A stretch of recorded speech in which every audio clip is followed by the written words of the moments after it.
Coming out was hard because I was afraid to tell my mom because like my mom's really religious and stuff, so it was really hard. For me, I'm still dealing with the aspect of it as far as telling other people. So it was difficult for me. She's still my child and I love her.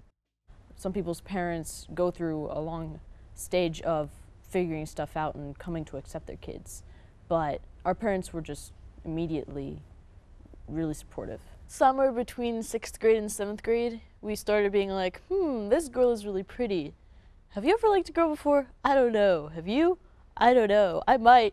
And we just sort of like, we talked to our parents too. As a parent, the thing I'm most worried about is protecting them from whatever harm might befall them, and I don't think it's any different whether they're gay or not. There's a couple million kids in this country that are in this situation between the age of 13 and 20 that are gay or transgendered or bisexual or not heterosexual, and some of them are in some pretty difficult situations. So if you're a teacher or a parent, that there are ways to support them, and not just support your own kids, but support kids in the community, in the schools. There are youth every year who have dropped out or have moved from school to school to school because of bullying.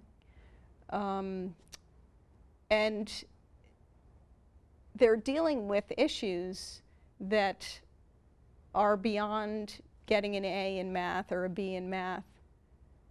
They're trying to survive, essentially. I think teachers and educators have a responsibility to all kids around bullying. You know, it's so damaging.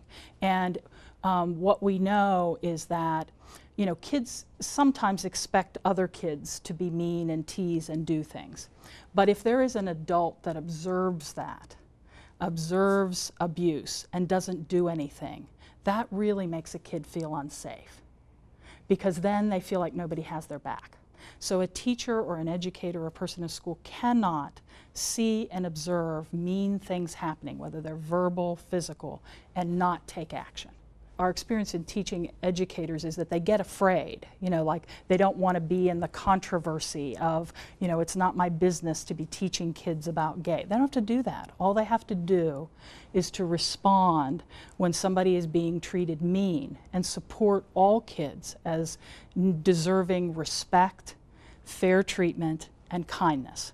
And if that's all they say, is that you cannot behave this way, everybody is cared for and respected in my classroom or in my school, no matter what, then that's a really good message. I just want people to take away that here are a bunch of teenagers who are already comfortable with who they are, and they're normal kids. We're equal.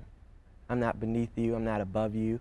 That we're equal. We're all one people. It's not, the only difference is that we just don't like the same things.